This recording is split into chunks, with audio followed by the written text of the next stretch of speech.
오늘 말씀의 제목은 낮의 어둠입니다. 밝은 대낮이지만 어둡다는 그런 의미가 됩니다.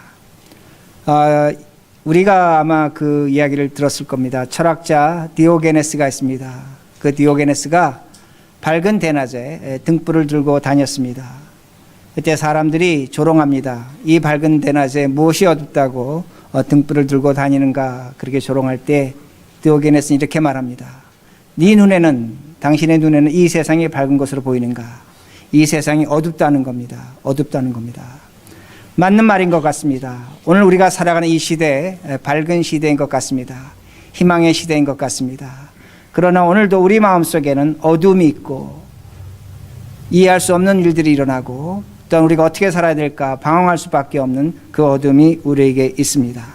이것이 바로 오늘 말씀의 내용이 됩니다. 우리는 이렇게 얘기합니다. 하나님이 우리의 모든 것을 다 알고 계십니다. 분명히 맞습니다. 하나님 우리의 모든 것을 다 알고 계십니다. 그러나 이 시대는 하나님이 아닌 것이 저 하늘에 있는 것인데 우리의 모든 것을 다 알고 있습니다. 아마 어떤 면에서 하나님보다 더 자세하게 여러분의 모든 것을 알고 있을지도 모릅니다. 여러분 밖에 나가 보시면 지금 당장 볼 수가 있습니다.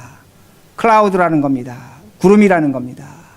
클라우드, 저 구름 컴퓨터 시스템이 있는데 그 컴퓨터 시스템이 우리의 모든 것을 일투소 일거족을, 우리의 모든 행동을 다 알고 있다고 그렇게 말합니다. 여러분이 아침에 일어나셔서 전화를 합니다. 카톡을 합니다. 이메일을 보냅니다. 메시지를 보냅니다. 컴퓨터를 사용하십니다. 그리고 물건을 구입하십니다. 누구를 만나고 있습니다. 여러분은 모르는 것 같지만 여러분의 이런 모든 것이 컴퓨터에 기록되고 있다는 겁니다. 아주 자세하게 세밀하게 기록되고 있습니다. 여러분들이 전화기를 들고 어디를 가십니다. 여러분은 아무도 모른다고 생각하십니다. 그러나 그 전화기에서는 여러분이 지금 어디에 있다는 것을 정확하게 알고 있다는 겁니다. 그러기에 클라우드는 모든 것을 예측합니다. 우리들이 언제 어디서 누구를 만날 것이고 어떤 이야기를 할 것인가를, 그 사람을 만날 때 어떤 이야기를 할 것인가를 예측할 수 있다고 말합니다. 심지어는 우리의 재산 상태도 파악하고 있습니다. 그러게 우리가 이 물건을 얼마에 구입할 것이라는 걸 알고 있기에 우리에게 미리 광고도 보낼 수 있다고 합니다. 제가 이렇게 드리는 말씀은 제가 드리는 것이 아닙니다. 콜롬비아 대학의 캐티 오넬이라는 교수가 쓴 대량 살상 무기 수학이라는 책이 있습니다. 컴퓨터에 관한 책입니다. 그 책에 있는 내용을 제가 간략하게 정리해서 말씀드린 것입니다. 그러기에 월그린이나 우리가 잘 아는 CVS에서 직원을 뽑습니다. 이제는 사람이 그 서류를 보고 뽑지 않습니다. 컴퓨터로 그 서류를 먼저 보고 사람을 뽑는다고 그렇게 말합니다. 이제는 사람이 사람을 뽑는 것이 아니라 사람이 사람을 평가하는 것이 아니라 컴퓨터 프로그램에 의해서 이 사람이 우리의 회사에 얼마나 적절한가를 평가하는 그런 시대라고 그렇게 말합니다. 그러기에 우리들이 이 시대를 어떻게 살아야 하는가입니다. 어떻게 살아야 하는가입니다. 오늘 대강절 첫 번째 주일이 됩니다. 대강절을 대림절이라고 합니다. 영어로 어드벤트라고 합니다. 하나님이 우리를 찾아오셨다는 겁니다. 하나님이 우리를 찾아오고 계신다는 겁니다. 그러면 우리가 그 찾아오신 하나님을 만나지 못한다면 어떠한 일이 일어날 수 있겠는가 합니다. 원래 여러분들은 아마 이렇게 얘기할 겁니다. 제가 좀 전에 말씀드린 것을 거부할지도 모릅니다. 오늘도 나는 내 의지대로 살아가고 있습니다. 그런 것 같습니다. 그러나 시간이 가면 갈수록 우리는 인공지능에 의해서, 컴퓨터에 의해서 조종당할 수밖에 없는 시대에 살아간다는 겁니다. 우린 기계가 아닙니다. 우린 사람입니다. 정신을 갖고 있습니다. 제가 지난주에도 말씀드렸지만 정신을 갖고 있다는 건 영적인 능력을 갖고 있다는 겁니다. 영의 사람이라는 겁니다. 우리가 하나님과 함께 살아야 되지, 오늘도 우리가 기계와 어떤 인공지능에서 조작당하고 조종당한다면 우리의 인생은 비참할 것이라는 겁니다. 그러기에 오늘 우리가 말씀을 통해서 어떻게 살아야 될 것인가를 분명하게 알 수 있다는 겁니다. 오늘 본문은 지역이 나옵니다. 사마리아라는 지역이 나옵니다. 사마리아라는 지역은 이스라엘의 지도를 보면 저 북쪽의 갈릴리와 예루살렘 남쪽의 중간에 위치한 지역이 됩니다. 근데 유대인들은 그 지역을 바로 다니지 않았습니다. 돌아다녔습니다. 그 지역을 가지 않았다는 겁니다. 왜냐하면 유대인들은 사마리아 사람들을 개보다 짐승보다 못하게 여겼습니다. 여러 가지 이유가 있는데 가장 중요한 이유가 두 가지가 있습니다. 첫 번째는 그 사마리아 지역에 있는 사람들은 북이스라엘 지역이었습니다. 아수르에게 나라가 망했습니다. 나라가 망할 때 아수르 사람들이 혼혈 정책을 썼습니다. 그 지역에 있는 10부족의 이스라엘 백성들을 아수르 사람들과 강제 결혼을 시켰습니다.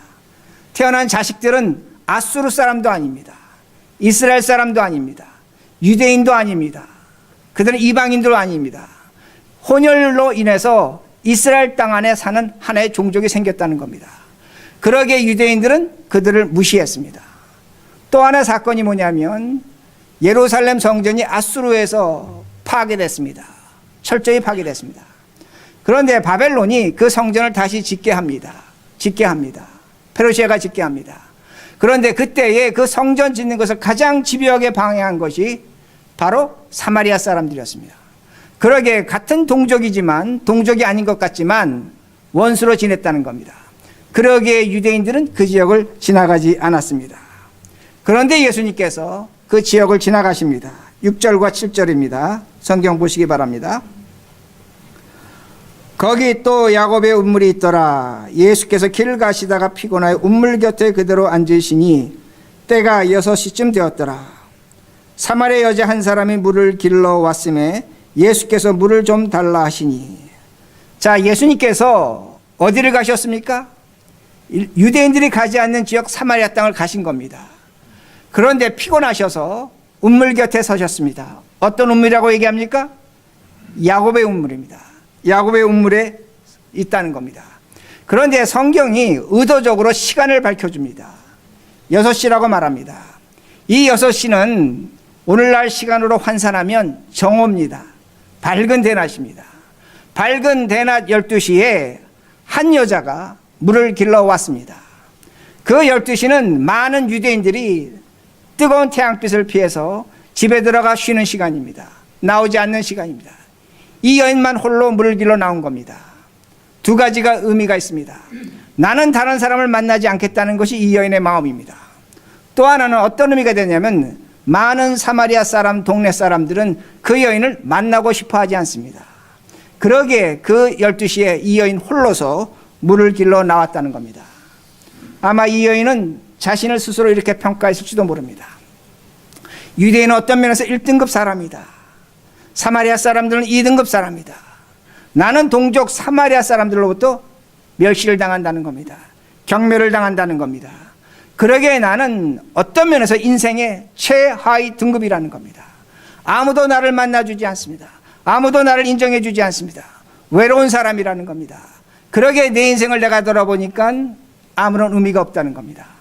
그 뜨거운 낮에 홀로 물길로 나올 수밖에 없는 그 여인, 바로 최하위의 인생이라는 것을 우리가 알 수가 있습니다.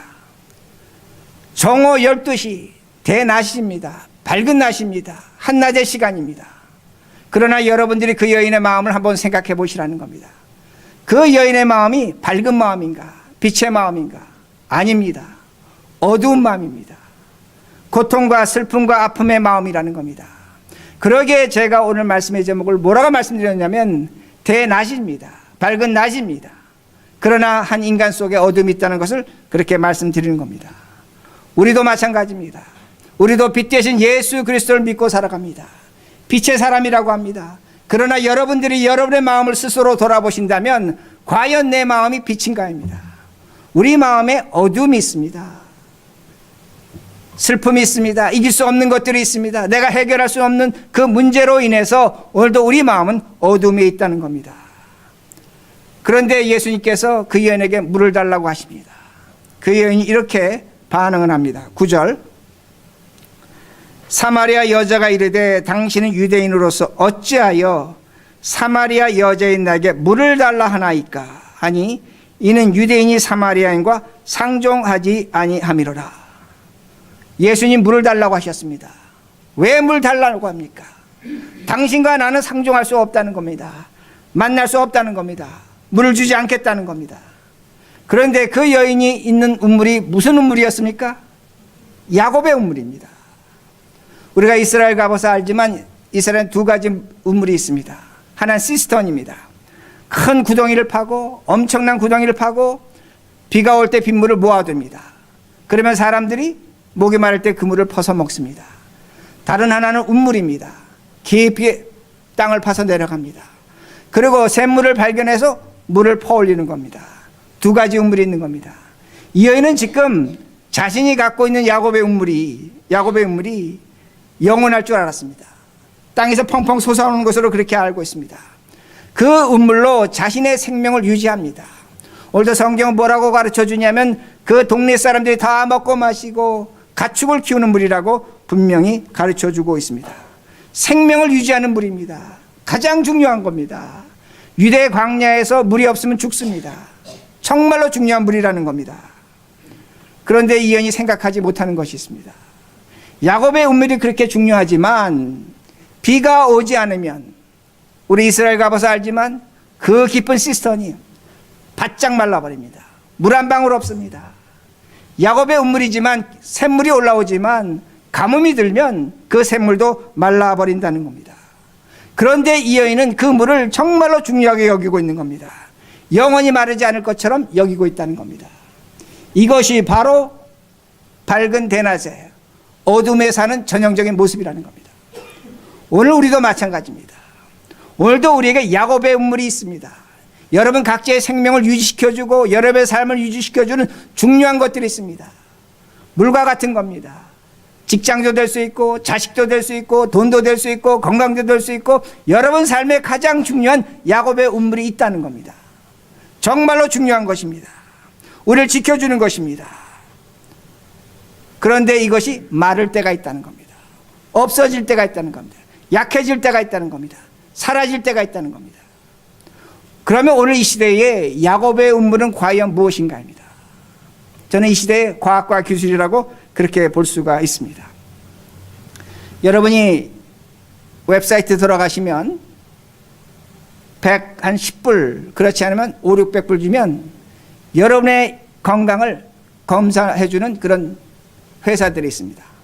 피를 뽑아서 보냅니다. 보내면 여러분은 언제 당뇨에 걸릴 것이고 언제 혈압이 높아질 것이고 언제 여러분이 죽을 수 있는 날짜까지 예측해 줄 수가 있습니다. 죽을 때를 알려줄 수 있습니다. 그 정도의 시대에 우리가 살아가고 있다는 겁니다. 그러기에 오늘날 많은 사람들은 자신의 몸에 맞춰서 미리 암과 같은 질병, 어떤 그 피할 수 없는 질병을 사전에 자신의 몸을 치유하는 것을 그렇게 볼 수가 있습니다. 근데 제가 본 다큐멘터리입니다. 어떤 다큐멘터리가 있냐면 사람이 미리 건강을 지키기 위해서 유전자를 조작합니다. 근데 그 유전자 조작하는 방법 중에 하나가 돼지의 유전자를 조작하는 겁니다. 근데 돼지입니다. 유전자를 조작했습니다. 돼지가 나오는데 깡마른 돼지가 나옵니다. 괴물 같은 돼지가 나옵니다.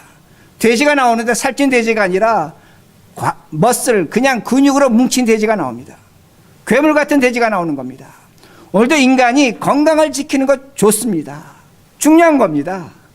우리의 야곱의 운물입니다. 우리가 건강하게 살아야 됩니다. 그러나 우리가 그 건강의 욕심으로 지나칠 때에 장차 우리의 미래의 모습이 바로 그 돼지의 모습에 있는 겁니다. 상상할 수 없는 모습으로 인간이 살아갈 수 있다는 겁니다. 정신이 파괴되고 육체가 파괴되는 모습을 분명히 볼 수가 있습니다. 이것이 오늘날의 과학기술의 미래라는 겁니다. 오늘도 우리가 잘 먹고 잘 살기 위해서 여러 가지 과학적인 방법을 많이 사용합니다. 근데 우리 너무나 잘 알고 있습니다. 공기가 오염되고 물이 오염되고 식품이 오염됐습니다. 그 중에 가장 심각한 것은 공기의 오염입니다.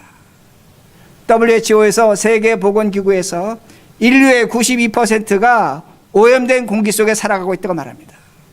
그 데이터를 보면 1년에 600만 이상이 공기 오염으로 줄어간다고 그렇게 말합니다. 600만 이상입니다. 근데 그 중에 400만 이상이 집안의 공기 오염으로 죽어갑니다. 집 안의 공기 오염으로. 무엇 때문에?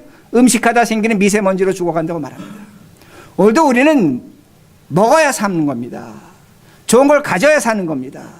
그런데 아이러니하게도 어떤 현상이 벌어지고 있냐면 먹고 살기 위해서 뭔가 좀 더 낫게 살려고 하다가 오히려 그것에 의해서 죽어가는 모습을 볼 수 있다는 겁니다. 우리는 사마리아 여인처럼 음물을 의지합니다. 그러기에 오늘도 많은 사람들은, 세상 사람들은 예수와 상종하지 않겠다는 겁니다. 내가 갖고 있는 사마리아 그 야곱의 음물로 충분하다는 겁니다. 그러게 여인도 말하는 겁니다. 내가 왜 당신하고 상종해야 됩니까? 왜 내가 당신에게 물을 줘야 됩니까? 여기서 상종한다는 것은 헬라어로 장사한다는 겁니다. 거래한다는 겁니다. 나는 당신하고 거래하지 않겠다는 겁니다. 손해보지 않겠다는 겁니다. 내가 왜 당신에게 물을 줘서 내 인생의 손해를 봐야 되는가? 거절하겠다는 그런 의미가 됩니다. 오늘날 신자들도 이런 모습이 있습니다. 우리에게도 이런 모습이 있습니다. 예수님이 축복을 주셔야 하나님을 믿겠다는 겁니다. 손해보는 신앙생활 거절합니다. 내가 왜 예수 믿고 고통스럽게 살아야 되고 왜 내가 예수 믿고 아프게 살아야 됩니까? 하나님이 나에게 은혜와 복을 주시지 않는다면 난 그렇게 못 삽니다. 왜? 세상 사는 것이 너무나 힘들다는 겁니다. 그런데 교회 와서도 어렵게 힘들게 사는 것 나는 못하겠다는 겁니다. 그러게 신앙을 포기합니다. 그러게 오늘날 신자들의 말하는 것 여러분 깊이 보시기 바랍니다. 입으로는 말로는 하나님의 은혜와 사랑을 찬양합니다. 그러나 그 마음속 깊이는 병들어 있습니다. 어둠이 있습니다. 힘든 것이 있습니다. 괴로운 것이 있습니다. 그러기에 교인 스스로가 이런 이중성에서 빛이 있고 어둠이 있기 때문에 갈팡질팡하는 겁니다. 예수를 믿어도 믿는 것 같지 않고 신앙생활에도 신앙생활하는 것 같지가 않습니다. 이것이 바로 오늘 우리의 모습이라는 겁니다. 예수님께서 이렇게 말씀하십니다. 이런 우리에게 이렇게 말씀하십니다. 10절 예수께서 대답하여 이르시되 내가 만일 하나님의 선물과 또 내게 물을 좀 달라 하는 이가 누구인지를 알았더라면 내게 그에게 구했을 것이요 그가 생수를 내게 주었으리라. 제가 이 말씀을 간단하게 해석합니다. 아주 이 말씀입니다. 너가 나에게 야곱의 음물을 주면 나는 너에게 뭘 주겠다? 생수를 주겠다고 말씀합니다. 다시 말씀드립니다. 너가 나에게 물을 주면, 야곱의 음물을 주면 나는 너에게 생수를 주겠다고 그렇게 말씀하십니다. 다시 말씀드립니다. 야곱의 음물은 좋은 겁니다. 우리 컴퓨터가 있어야 삽니다. 전화기 있어야 삽니다. 건강에 대한 것 있어야 삽니다. 야곱의 음물 우리 자식도 됩니다. 우리의 돈도 됩니다. 지식도 됩니다. 경험도 됩니다. 아주 중요한 겁니다. 그러나 예수님께서 말씀하십니다. 그걸 나에게 달라는 겁니다. 그러면 나는 너에게 생수를 주겠다고 그렇게 말씀하십니다. 그런데 우리는 이걸 중요하게 생각합니다. 놓지 못합니다. 애지중지하게 여기고 있다는 겁니다. 이걸 놓아버리면 내가 죽을 것 같습니다. 내 경험을 놓아버리면, 내가 갖고 있는 걸 놓아버리면, 내 자식을 놓아버리면 우린 죽을 것 같다는 겁니다. 그러기에 야곱의 음물을 주님께 드리지 못하고 있습니다. 제가 다시 과학으로 얘기합니다. 세상은 급격하게 변하고 있습니다. 한 10년 전만 해도 15년 전만 해도 우리 애들이 공부 잘해서 좋은 대학 가서 좋은 직장 구해서 행복하게 살 길이 있었습니다. 분명히 있었습니다. 근데 요새는 공공연하게 얘기합니다. 공부 잘해서 의사가 됩니다. 공부 잘해서 변호사가 됩니다. 그런데 앞으로 가장 인공지능에 의해서 취약한 직종 중에 하나가 됩니다. 뭘 얘기하는가입니다.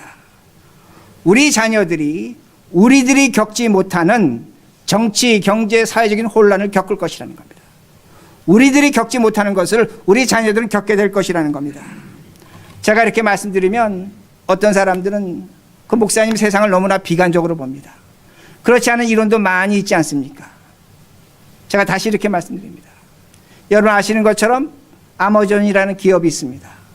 지난 블랙 프라이데이에 최고의 매출을 올렸다고 합니다. 아마존이 모든 걸 팝니다. 음식부터 해서 안 파는 것이 없습니다. 여러분 필요한 것 누르시면 다 나옵니다. 그 아마존으로 인해서 미국에서만 2017년 올해에 대형 그 체인 업체, 대형 기업입니다. 속한 체인 업체가 4,000개가 문을 닫았습니다. 4,000개가 문을 닫았습니다.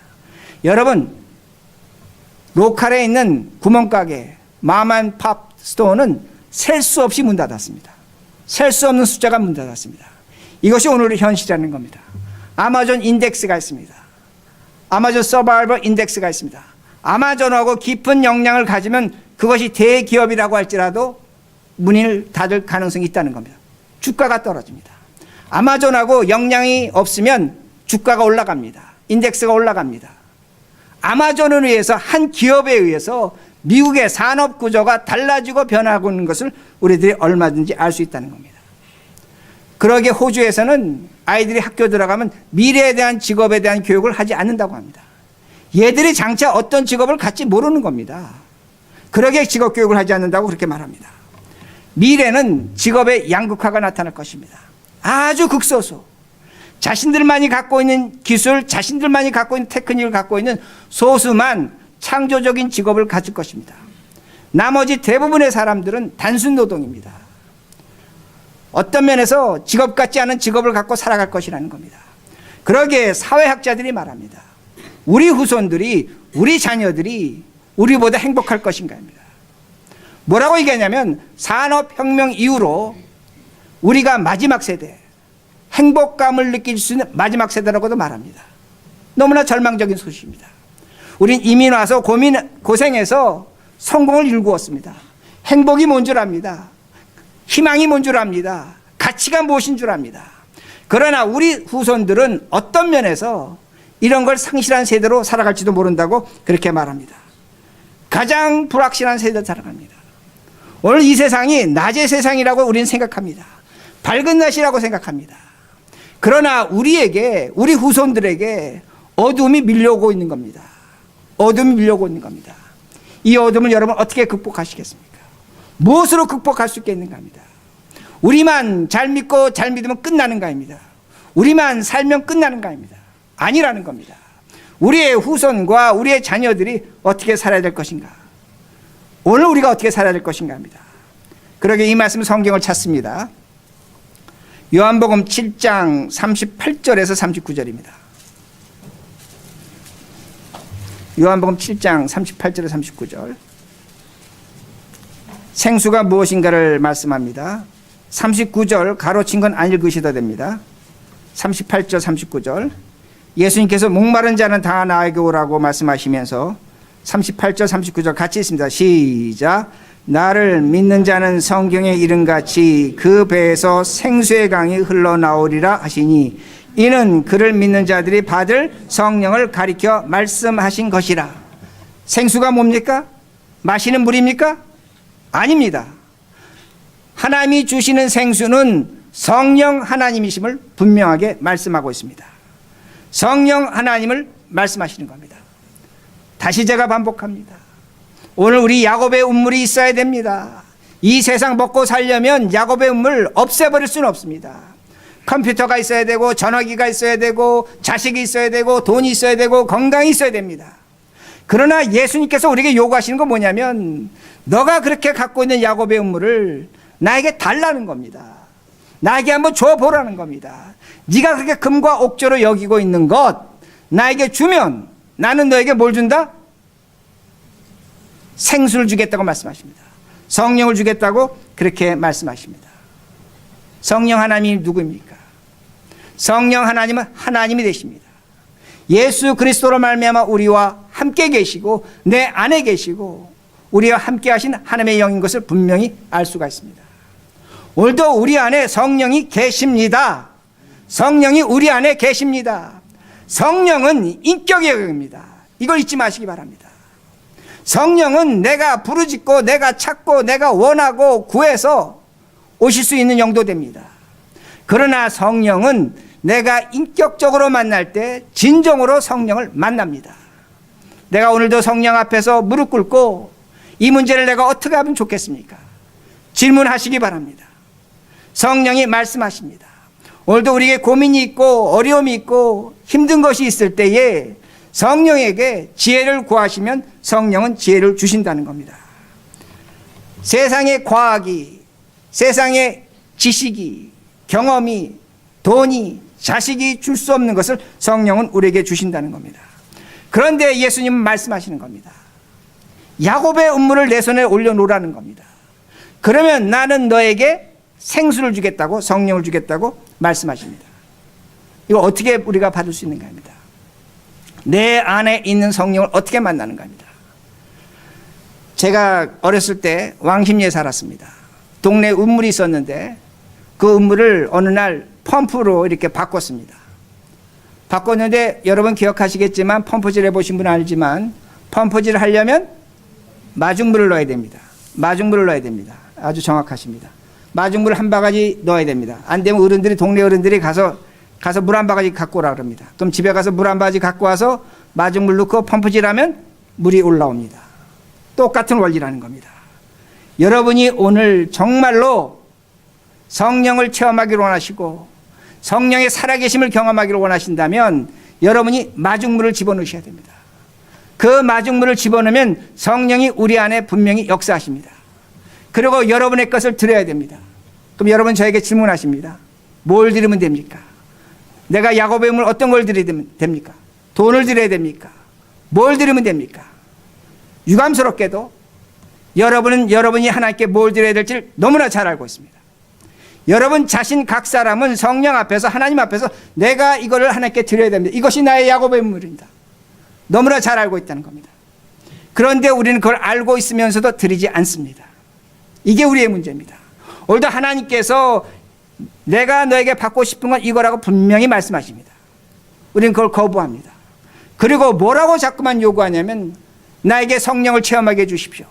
신비한 사건을 주십시오. 하나님을 경험하게 해주십시오. 하나님의 기적과 능력을 경험하게 해주십시오.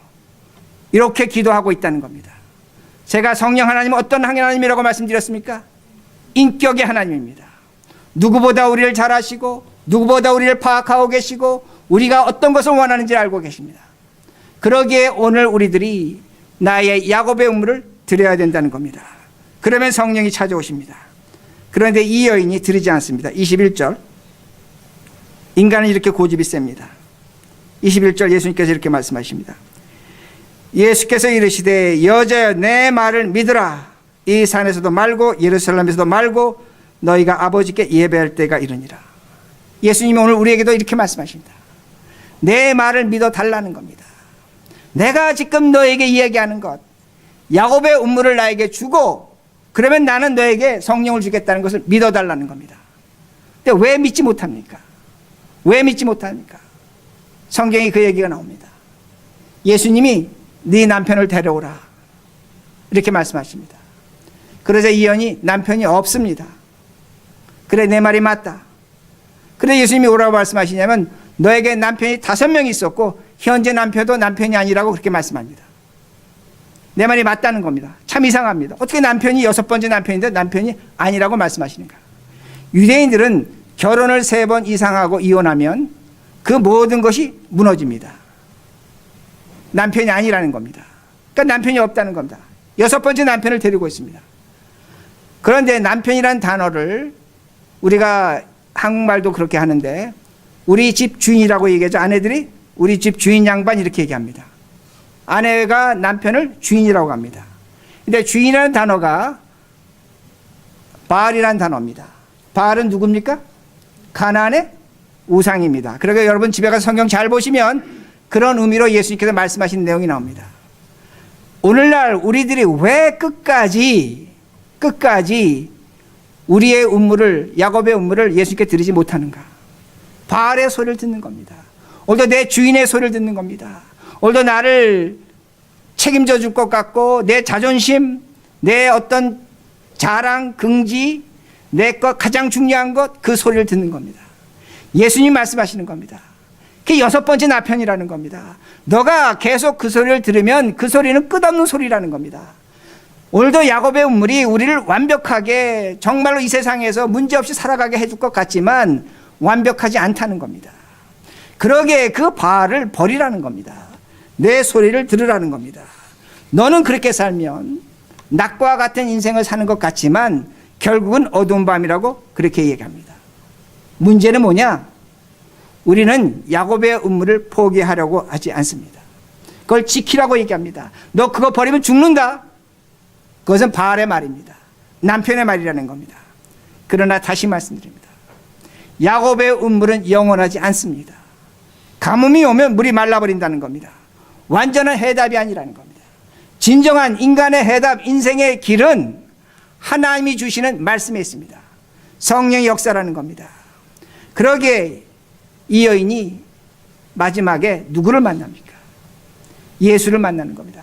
아마 성경 기록하고 있지 않지만 야곱의 물을 떠서 주었을 것입니다. 그리고 이 여인이 동네로 내려갑니다. 물동이를 두고 내려갑니다. 그리고 사람들에게 외칩니다. 내가 주를 만났다. 메시아를 만났다는 겁니다. 그 여인에게 뭐가 있습니까? 대낮이 찾아온 겁니다. 정오 12시에 사람의 눈을 피해서 그 우물가에 갈 수밖에 없었던 그 여인이 이제는 동네에 내려가서 사람을 만나는 겁니다. 뭘 의미합니까? 세상을 이긴 겁니다. 자신을 이긴 겁니다. 이제는 당당한 겁니다. 떳떳한 겁니다. 이게 이 세상 이기는 방법입니다. 오늘도 제가 처음에 말씀드린 것처럼 우리가 살아가는 세상, 이제는 우리 의도와 상관없이 여러분은 인공지능에 의해서, 컴퓨터에 의해서 조작당합니다. 여러분 아니라고 말 못합니다. 그렇게 당할 수밖에 없는 시대에 살아갑니다. 그러기에 이 시대가 무서운 겁니다. 그러나 오늘도 우리들이 내 야곱의 운물을 하나님께 드릴 때 여러분 각자가 알고 있습니다. 그 운물을 드릴 때 하나님은 성령을 주십니다. 이 세상을 떳떳하게 당당하게 기죽지 않게 얼마든지 힘을 내며 살아갈 수 있음을 분명히 가르쳐 줍니다. 이것이 또한 우리 삶의 모습에 있어야 됩니다. 우리 자녀들에게, 우리 후손들에게 여러분이 뭘 남겨주시겠습니까? 돈을 남겨주시겠습니까? 명예를 남겨주시겠습니까? 여러분이 어떤 모습으로 살아가는가의 그 삶의 모습에 따라서 우리 자녀들은 우리를 바라보고 이 세상을 이겨낼 것입니다. 우리보다 더 어려운 시대, 힘든 시대를 살아갈 것입니다. 그러나 우리가 살아가는 모습에서 승리할 때 그들은 우리의 믿음의 후손으로서 이 어려운 시대를 얼마든지 극복할 것입니다. 이것이 부모로서 남겨줄 수 있는 최대 유산이요, 최대 행복이요, 최고의 가치입니다. 이걸 우리 자녀들에게, 우리 후손들에게 오늘의 삶을 통해서 전달하시는 우리 모두가 되기를 간절히 바랍니다.